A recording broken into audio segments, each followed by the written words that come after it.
Home safe. Doesn't that sound good? Particularly where our children are concerned. All parents care about how safe their children are, and teachers do too. And we teach them all the time, don't we? We teach them how to cross the road, we teach them how to swim, we teach them how to look after dangerous equipment. But when we teach them about personal safety, how often do you say, oh, don't do that? I mean, don't go with strangers, don't get into a person's car. Don't play with a gas cooker. Don't play with matches around the house. Don't leave toys around because somebody could trip over them. Don't touch anything electric with wet hands. Don't run down corridors at school. Don't stick pencils down sockets. Really, when I think about my children, whenever I said don't, they invariably did it. We need to teach them what to do. Home Safe has been put together by the Suzy Lamplugh Trust, and we're absolutely delighted with it, because here children teach children. Darshan, do you like going home on your own? Of course, nobody tells you what to do. We want everyone to lead safer lives without fear. We want the children to be able to get out and about.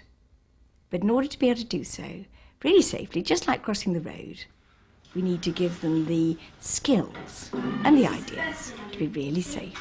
Wait a minute, that's not the very first thing. Before we came in, you stopped outside. Oh yeah, I just make sure there aren't any funny noises inside. What would you do if there were? I'd tell one of the neighbours, Auntie Jean or Miss Williams. You wouldn't go in? Of course not. It might not be safe. I didn't think of listening at the door before I go in the house.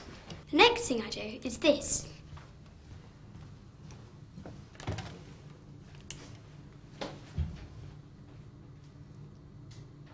Hi, Grandad. I thought it was a good idea to phone somebody just to let them know you're all right when you get home. Thanks. Bye. Do you always phone your granddad? Yeah, Mum likes me to make sure he's all right, and he likes to know what I've been doing. If I forget, he rings me instead. Doesn't he ever go out? Usually he tells us. And if there's a problem, or I want someone to talk to, I can phone somebody else. Emma's list. I hadn't thought about putting different people's telephone numbers on a notice board or anything. Well, I'd only need to do something if I felt something was sort of wrong. Sort of wrong? You know, when your stomach goes all funny and a little voice in your head says, uh-oh. I get that feeling when I go swimming. I try to pretend I'm not scared. Well, if I felt like that about something, or somebody on the bus, I wouldn't pretend. I'd go and stand near the driver. I think it's a good idea that if you don't feel safe on the bus, you can go next to the driver in case someone threatens you, then you can tell the driver because he's near you.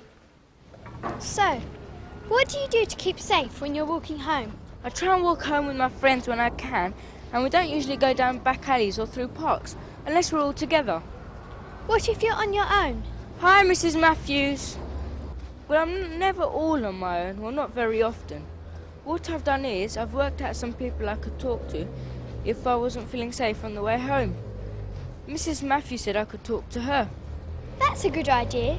But what if she wasn't there? See that shop? I could go in there. There's always somebody I could talk to.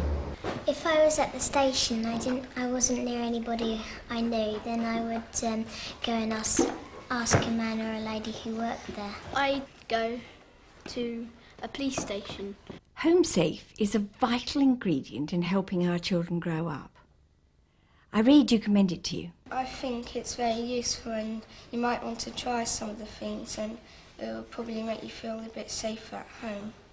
I think it gave excellent information to everyone, even if some of it doesn't apply to them.